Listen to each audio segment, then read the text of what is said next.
Real questions, real answers for real life. Come on in and pull up a chair.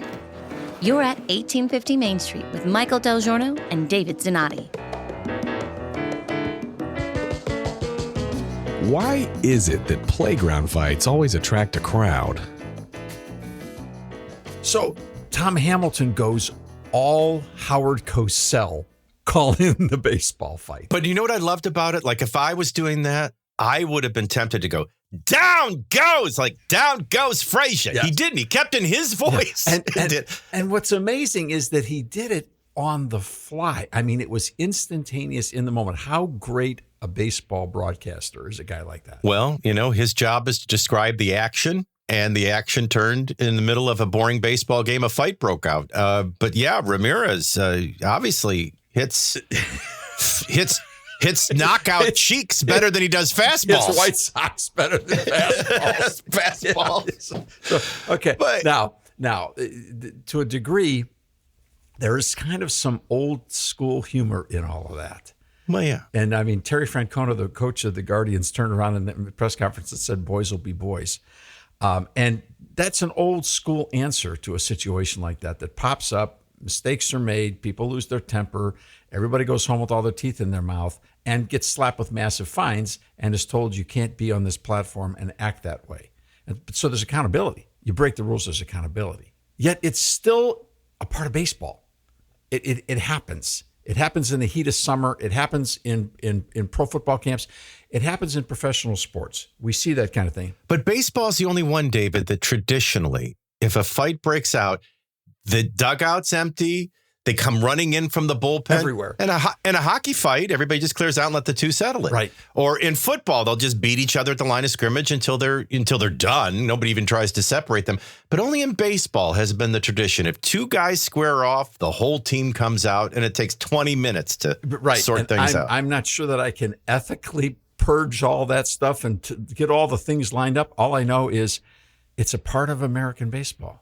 But is it a part of American politics? In other words, if two politicians have a fight now, it's not like hockey where we just let them duke it out. No, it's more like baseball. We all come out of our dugouts. We all come out of our matrix angles and we all join the fight. And then we start fighting with each other, just like two guys that didn't start the fight in baseball are suddenly over by the dugout beating each other up. So let's go back to playground fights. I can remember playground fights. Now, today, it's a very different world. It's a very different world. I'm speaking out of an experience of me growing up. I had my share of playground fights. And my theory was to always let the other guy swing first. I don't know why that was my theory. It just seemed like it was the more ethical thing to do. If we're squaring off because we can't see any other way to get through this than to stand up and let's go. All right, he gets the first swing. After that, they usually ended very quickly. Especially if I got hit the first time. It was just sort of like when it was go time, it was go time. Now, but this is grade school, junior high school, playground stuff, when everybody's pretty much the same size. Though I do remember there was one kid on the playground. His name was Kevin Warner. He was huge. He was like Andre the Giant. Yeah. And he wasn't necessarily a bully, but he could get pretty testy. And there was a kid named Kenny Poppelmeyer who was like half his size. And Andre just decided one day that he was going to take on Kenny and just was harassing. And finally, Kenny came up. This was in a Catholic school playground and grabbed Warner by the tie, pulled him forward and hit him with one shot and knocked him out. This happens to be a wheelhouse subject for me. Growing up in the very, very early 70s, it was a different culture and it was more than just playground fights. We moved a lot because of dysfunction in my parents' marriage. And it seemed like everywhere we moved, my brother Victor would have to become the heavyweight champion in order, because they would pick on you until you either won and you were controlled, or you won and everybody left you and your brothers alone. I can tell you the difference between Vic, who was always victorious, his was John Colucci in Syracuse, which was an epic fight at Webster Elementary, and me was the ability to tap into rage. See, I didn't, like most fights when I was growing up was, you would have a skirmish and then it was after school at 3:00. Mm-hmm. Well, by after school at 3:00, I wasn't mad anymore. But my brother could turn rage on like a switch. I couldn't. So the truth of the matter is, unless I fought in the moment and paid the ultimate consequence, if I waited till 3 o'clock, every fight at 3 o'clock at the bike racks, I got beat up. Except for John Beasy, who I bit. Okay. And never heard the end of it. Oh, no. Okay. He went Holyfield on him. Okay. So here's the thing, though. When I got through these playground fights, the nuns would drag us up into the room. There was like a room where you went, and they would sit both participants down. Now, sometimes like we were bleeding. I mean, one time I had my clothes almost tore off my body, sweater completely torn, hanging from me, and my pants, like one of my pant leg was almost torn off. I mean, we're got scrapes, blood everywhere. And they would sit there and they would make us reconcile the difference. You couldn't get up out of the room or continue into school unless the two of you shook hands and walked out. Good for the Catholics. Good for the Catholics on that. And I'll tell you something. There's not one bad memory I have about any of those instances that caused me to disrespect the person that fight. There was something that happened in that transaction, in that reconciliation, that said, you can't live this way. You've got to reconcile. And you know what? Every one of those names I remember in the aftermath of that reconciliation. Yeah, and I think that brings us to the difference between reacting and responding, and where the motives for reacting versus responding come from. You know, whenever we have this conversation of respect, and I know where we're going in terms of not just political discourse, but human discourse in today's culture. And I think it's driven by, I always say to you, and you love this expression, you can't fake dead, which true Christianity calls for me to offer myself up as a sacrifice so God can live his life through me. You can't fake dead and you can't fake obedient. So if I'm taking my cues from the other subject, in other words, what's driving my response or my reaction is my view of that other person and what they deserve versus my view of God and what I deserve, you get a different response. And that's really, now I'm going to go to one of your favorite phrases. You lose God, you lose us. You lose God, you lose man. And I think that's what's happening collectively in our culture. Beyond a funny fight, well, it wasn't funny for the White Sox, but a funny fight in baseball. And then we got one with Donald Trump and Nancy Pelosi. I think that's, I hate to go right to the heart of the matter, but that's the heart of our illness, isn't it? Well, this is the question that I think keeps coming up, is the longer that we ask ourselves about our identity, are we just cosmic accidents? Are we just machines? The more we see the consequences of disbelieving that human beings have equal worth before an eternal God and are obligated to reconcile to one another on earth. You can't live in constant warfare. You've got to deal with this. So you and I both came across this story about the same time. Let's re-listen to the airplane pilot, because now this is in a whole different genre, if you will, but this really happened. And as you know, there was a time that one of my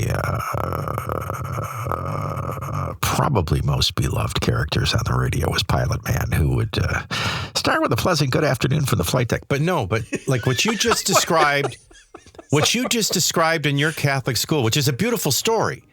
This is a pilot of an aircraft having to give America a reminder of what character, respect, and decency is, for crying out loud. And it sounded like this. And now, a message from your captain.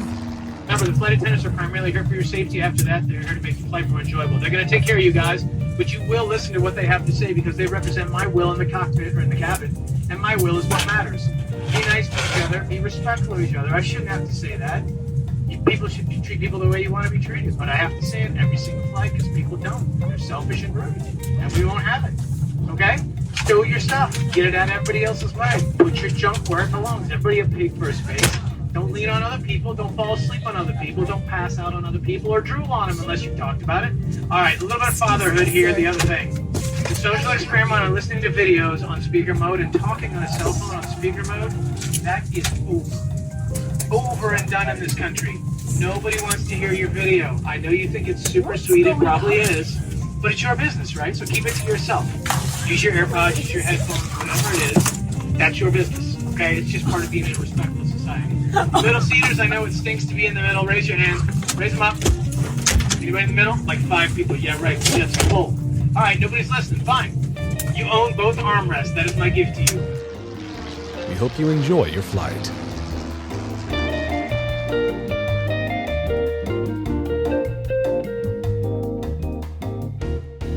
So the part I liked the best was stop drooling on each other. Unless you're wearing a wetsuit. But no, just basic. I mean, but you know what? I'm just thinking about this entire conversation we're having, and the things that you're touching on are never discussed. I mean, we all know we're becoming uncivilized. We all know we're losing common respect and decency. And by the way, this pilot isn't even describing what most pilots and flight attendants are really dealing with, which are animals getting on the plane acting like lunatics. Getting drunk and going nuts. Nuts. Yeah, and because we have to fly, it's terrible. I mean, you literally feel like you're taking your life in your hands every time you get on an airplane. And it didn't start with COVID, but a dam broke during COVID. Yeah, it really did. And so this is one of the places. Now, we could talk about road rage. We could talk about left lane drivers. We could talk about all kinds of stuff, nasty pickup trucks. You could talk about all kinds of things. But it all speaks of a culture of growing disrespect, a growing sense that that my neighbor is an object, and I may move that object or react to that object as I please. And I think you find that across all of our cultures. So now you start looking into, how do we get here? Is this the influence of music? Is this the influence of television and motion pictures? Is this the influence, I believe, of the internet erasing a lack of parenthood, or even what we've talked about that nobody else brings up? In our generation, grandparents had more influence and presence in developing our character. And so it becomes one of those multiple choice questions in school, right? Where it becomes all of the above, but 1 + 1 + 1 doesn't equal 4. It equals chaos. Yeah. And what we've got is a situation where the longer the ideology, the thought pattern, the training, the discipline, the worldview that human beings are cosmic accidents, or in essence, machines to be manipulated, the more we act that way. Now, it's ironic because we don't want to be treated like a machine, but we can't stop ourselves from treating others the way we were taught. And we're taught that these people are objects, and all those other things contribute. But I think the core ideology is the problem. Now, we got to get to the question of how does this play into politics? Yeah. And I want to bring up depth of character, because I think that's really where Donald Trump fails. This is where you're trying to fake dead, or you're trying to fake high road. What I see is somebody that lacks depth of character. All right. So if I'm really not faking dead, and I'm really looking at mankind as God's sacred creation, and I'm no higher than it, I'm going to have a respect for God, a respect for myself that kind of bleeds over into respect for others. And my obedience is endless.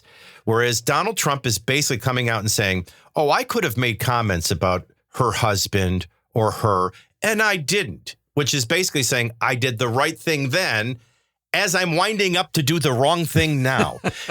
But I'm not beating up on Donald Trump as much as I'm trying to show how all of us, even on social media, you either have this or you don't, and you have depth and commitment to this or you don't, or inevitably what happens is someone like the pilot would be talking to starts acting like an idiot, and your response is to be an idiot too. That's what's really paramount here. And this is, I mean, Pelosi and Trump have both lost any grade school decency when they're communicating with each other. We would put both in the corner, right? Not one or the other. Put them in the playground and say, okay, take out, let's go. Here we go. Let's end this. Yeah. All right. Now, I mean, the situation that we've got right here is that you have people that are just, they are, the words that are coming out of both of them. Now, this is the former Speaker of the House of Representatives, multiple times Speaker of the House. This is one of the highest ranking women who has ever served in civil government in the United States of America. And this is a former president of the United States. I mean, Donald Trump just said that if I got the language that he used right in one of his most recent instant messages, he basically said, you should be in hell. I mean, it's you can't graphically write. Yeah. So Nancy Pelosi makes a comment that he looked very like a scared puppy. Yeah, scared puppy. In his latest indictment. Yeah. So Donald Trump's response is, I purposely didn't comment on Nancy Pelosi's very weird story. And it was very weird story concerning her husband. But now I can. See, I'd like to stop right there, David. So the actions of others now change the rules for our own conduct and character? Yeah, and that's Trump's theory. Once you come after me, there are no rules. I can come after you. It doesn't matter how I hit you or how I hurt you. I can come after you. Now that kind of reactionary approach is I don't know. It scares me. Well, it's reaction, not response. For the vetting process of the highest office of leadership and statesmanship on planet Earth, quite frankly. And it scares me with the just as presidency. much, Michael, to have Pelosi attempting to... Oh, of course, they're both wrong. To trigger this guy in the way that he's doing it. This whole thing is out of control. Do you want me to sing an old contemporary Christian song by Whiteheart? How many times? 70 times 7. Yeah, and you can't sing more than 8 notes or else we're getting problems with copyright. Yeah, no, I would thought it would be my pitch that would cut it off. Well, I was going to sing respect, but RESPECT, but I can't start singing that because it's got too many notes that I can't. Well, let me tell you something. This entire show it needs a sermon from a pilot and a sermon from Aretha Franklin in the 1960s out of the movie Blues Brothers. But it ought to be coming from parents, grandparents, pastors, and priests. All right. So am I the only one that's stuck on this? It's not a real character, is it, David? It's an anything goes, shallow character taken for any self-gain or influence. I think your analogy of road rage is more how we're living every day. Yeah, we have lost the guardrails in regards to people that are in public, powerful positions and have responsibility as leaders.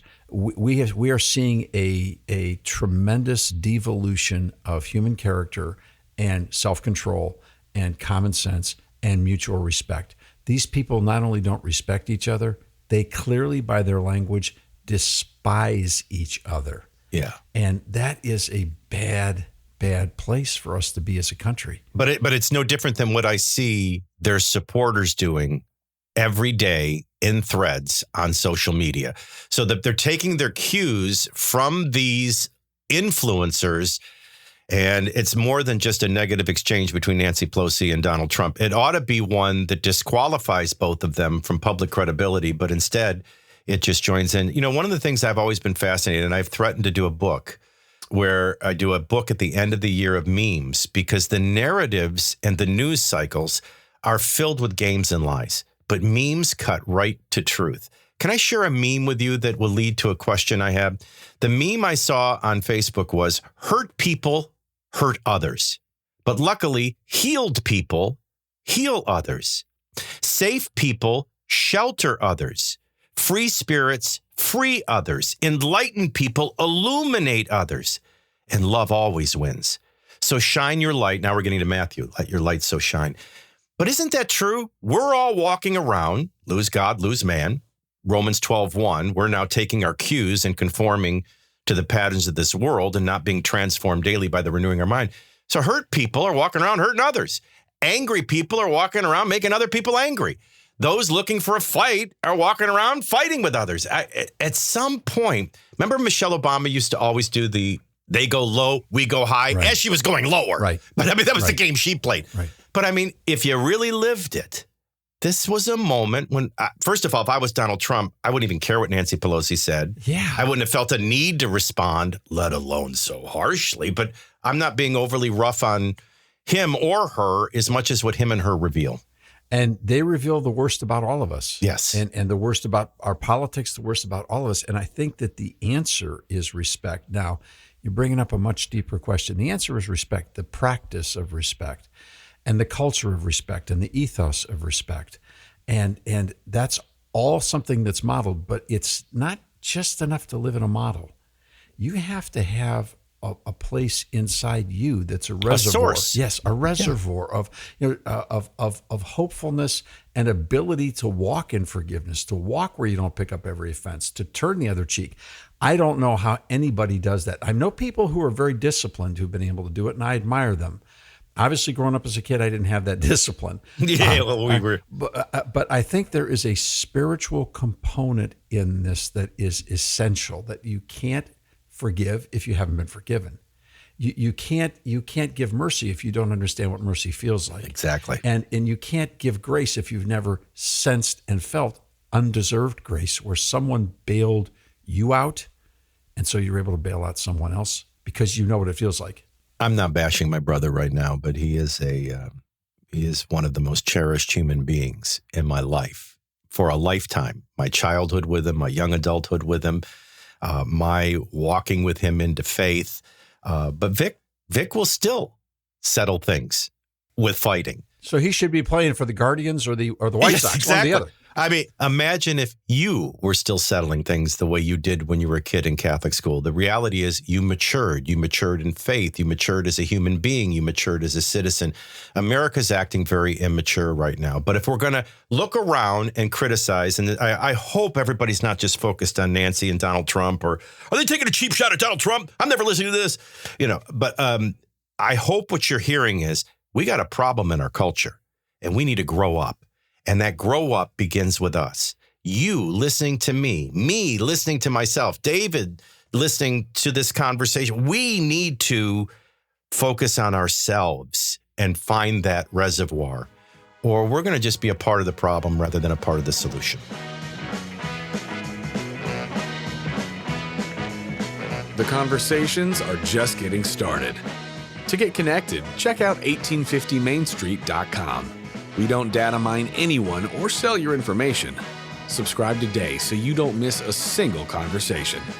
We'll see you next time here at 1850 Main Street.